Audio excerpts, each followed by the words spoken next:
Hi friends, நீங்கள் என்ன பார்க்க போகிறோன்னா மலையாளமில் ஆரத்திலோட எடுக்கப்பட்டு இப்போ நம்மளுக்கு ஜியோ ஹாட்ஸ்டாரில் தமிழ் டப்பிங்கோட வந்திருக்க டைஸ் சரியாக முடிவு தான் வீட்டில் பார்க்க போகிறோம்.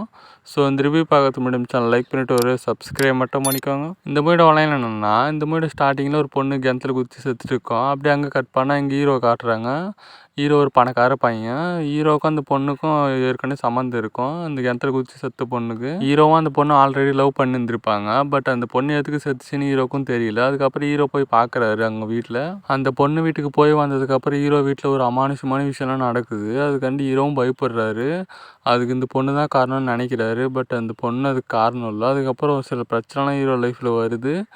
அந்த பிரச்சனையானா அது யாருன்னு கண்டுபிடிச்சாரா இல்லையா ஹீரோ, கடைசியில் அந்த பிரச்சனை ஹீரோ சரி செஞ்சாரா இல்லையா அப்படின்றது ஒரு ஆர்ஆர் த்ரில்லராக சொல்லியிருக்க ஒரு மூவி தான் டைசரே மூவி. இந்த மூவி எனக்கு பிடிச்சான்னு கேட்டிங்கன்னா, இந்த மூவி பார்த்தீங்கன்னா ஒரு குட் மூவியாக இருந்துச்சு. பட் கொடுத்த ஐப்புக்கெல்லாம் வருத்தல். இந்த மூவி ஆர்ஆரும் பார்த்தீங்கன்னா கம்மியாக தான் இருந்துச்சு.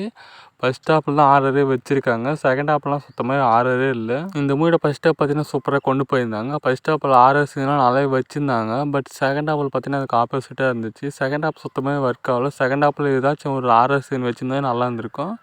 பட் இவங்க செகண்ட் ஹாப்பே வேறு மாதிரி கொண்டு போயிட்டாங்க. அதனால தான் இந்த மூவி அந்தளவுக்கு ஒர்க் ஆகலை. இந்த மூவியில் ஹீரோட ஆக்டிங் எப்படின்னு கேட்டிங்கன்னா, ஹீரோட ஆக்டிங் சூப்பராகவே இருந்துச்சு. அதே மாதிரி பிஜிஎம்மும் ஓரளவுக்கு நல்லாவே இருந்துச்சு. இந்த மூவியோட second half writing and screen play பெட்டராக பண்ணி கொஞ்சம் ஆர்ஆர் சீன்லாம் வச்சுருந்தாங்கன்னா இந்த மூவி பார்த்தீங்கன்னா வேறு லெவல் வந்திருக்கும். பட் அதில் டீம் பார்த்தீங்கன்னா கொஞ்சம் மிஸ் பண்ணிட்டாங்க. பட் ஆகோன்னு சொல்லக்கலாம் இந்த மூவி இல்லை. ஓவரால் அந்த மூவி பார்க்கலாம்னு கேட்டிங்கன்னா, நீங்கள் வீட்டில் சும்மா இருந்தீங்கன்னா ஒரு வாட்டி ட்ரை பண்ணி பாருங்கள். இந்த மூவிக்கு ரேட்டிங் பார்த்தீங்கன்னா 5 2.75. சும்மா இருந்தீங்கன்னா ஒரு ட்ரை பண்ணி பாருங்கள்.